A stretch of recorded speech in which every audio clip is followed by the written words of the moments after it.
For some reason, we feel like our identity is tied to the gear we use. Like a client is going to pick us because we own the biggest, baddest cinema camera. You know what I'm saying? And the truth is that that's not true. It doesn't matter. And it's something we're creating in our heads as a limitation, a limiting belief that we need to have the biggest, baddest thing, really, so we don't have to like work hard on the things that matter, like composition and lighting and editing and how we pace a video.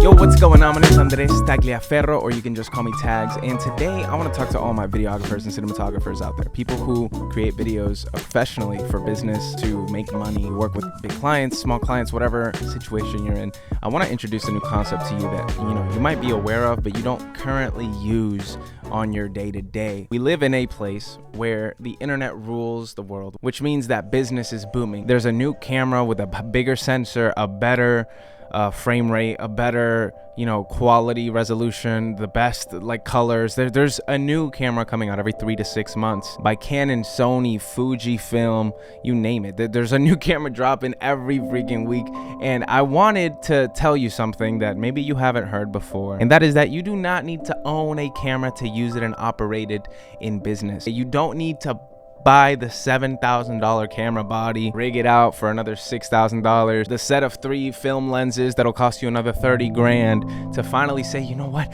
I can use this and I can work on projects because I have the bougiest gear. That's not how it works. There is an alternative. And now I'm not going to sit here and say that gear doesn't matter. And I do think part of that is true. And if you can have the better quality gear, you should go out and get it. My thing is, you don't need to spend unnecessary expense on gear when you can rent it. Now, I know maybe you're new to gear rentals, or you haven't rented any cameras before and you have no clue how it works. I want to introduce you to the concept of renting gear. Now, this might sound like a dumb thing. For some reason in our culture, we've decided that if you have to own something in order for it to make you a better person or a better thing. But when it comes to cameras, you're using a camera for a specific project that is a limited time window. Production doesn't last every day for your whole life. Like, that's not how it works, right? Let's say you're bidding in for a project, or you're considering working with this client, and you're aware that they have a vision that requires a more expensive camera than the one you own. You can go and rent the best camera right now for 3 days for like less than $200.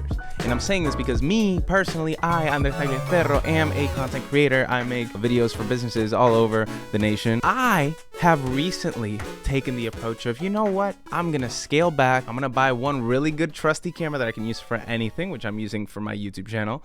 And anything extra and anything else, I'm going to rent. This was a foreign concept to me. I didn't know this was so common. I didn't know people did this as a normal thing. I'm pretty sure there are some of you who also aren't aware of how this works, but it's super simple. Usually there's a rental company near you, and what they do is they buy the highest end equipment with the expectation and hope that creatives who can't afford to pay full price will pay to use it for a few days, for a week or so, and they get paid for people borrowing it. It's like a rental car company. It's like everything else, right? But for camera gear, it's really cool. It's just a smarter alternative, in my opinion. Now, if you buy a car, you're aware that it depreciates the second you take it off the lot because of mileage. Okay, now with camera gear, there is a depreciation that comes with camera gear. There is a bigger and better camera that comes out every year, which depreciates your camera.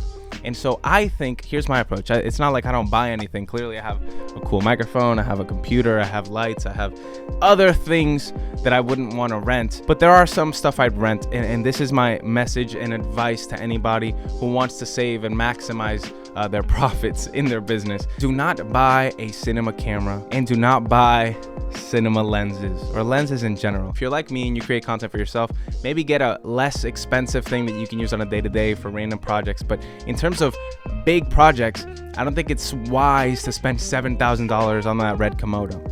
I just don't think that's wise, unless you're using it like all of the time and then you're renting it out to friends, and you have literal use for it, that you're gonna be making back the money you made at a higher level. I don't think it's necessary. Like for me, I use this Canon 6D Mark II for all my YouTube channels, for any social content that I create for other businesses. But when it comes to other productions, like I went to Charlotte the other week and I shot for a good friend of mine who's a public speaker, and he owns his own creative agency out in Atlanta. He's the GOAT. I rented out a Canon R5C, right? A cinema camera, and I rented out the RF lens 24 to 70. But I don't need to be spending the $4,000 it costs to do it if I only had one project with him for that one thing, and that camera was only good for that one thing. I'm not going to use 4K raw log for my YouTube channel. It's just not what I'm going to do. Those things that will depreciate, I encourage you to rent for the short term, okay?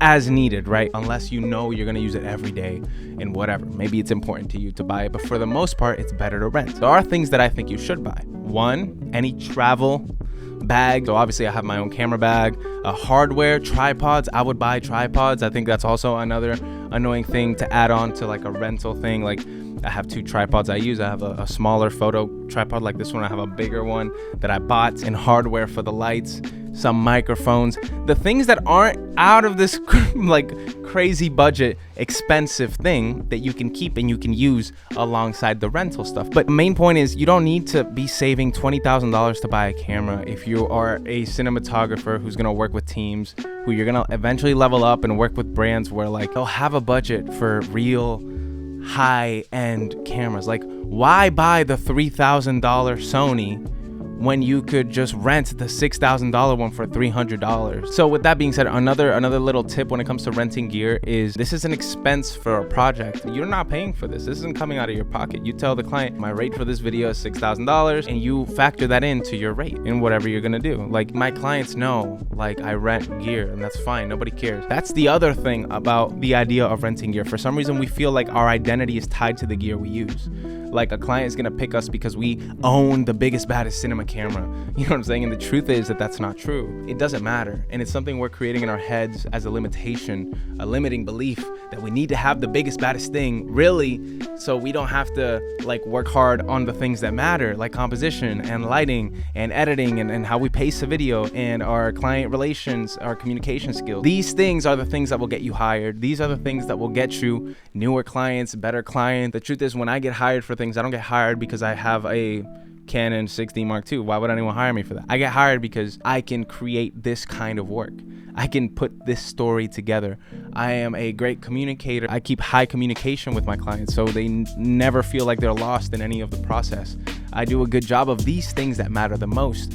And for some reason, us as creatives think that like that if we don't have the biggest, baddest camera, then we're not gonna get hired as much. When the truth is, anybody who's bought a cinema camera can attest to this. And you can see Peter McKinnon talk about it. You can see all your favorite YouTubers talk about it. You buy the camera and you expect that to solve all your problems. You expect that to bring in more clients. You expect that to mean that you can charge $100,000 for a video automatically. When the truth is, that's not how it works. Clients really, honestly, from their core, do not care if you own a camera that is this amount. That is strictly a peer judgment thing that we do to look cool in front of other people. And until you admit that and you realize that about that fact and that truth, you're never gonna get past it. And you're never gonna get past the obstacle of gear. You're always gonna be rushing for the new thing, and you're not gonna be working on things that matter, like the things I listed out. So I would encourage you, first of all, there is a way cheaper alternative for you to get to use those really cool cameras you want to use. You don't have to own it to enjoy the fruits of it, right?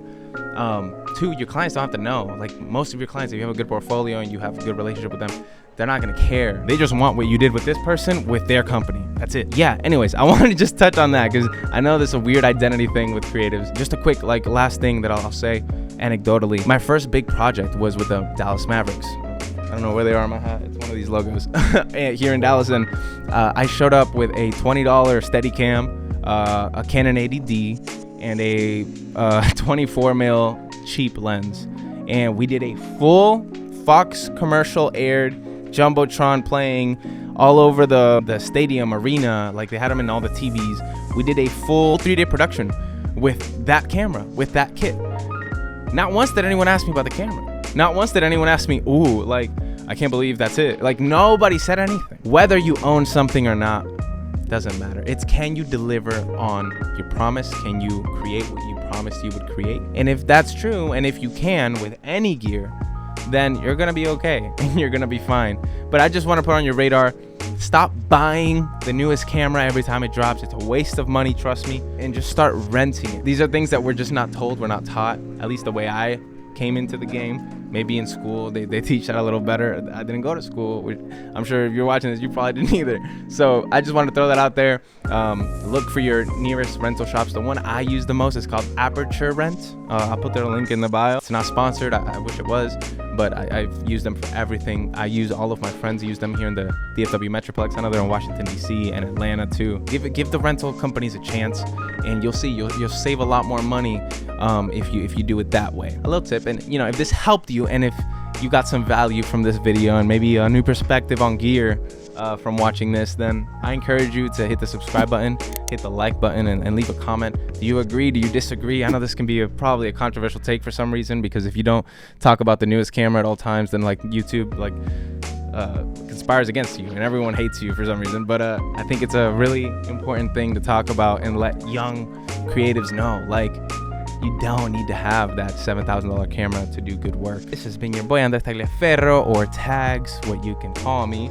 And I hope you have a very great rest of your day and week or weekend, whenever you listen to this.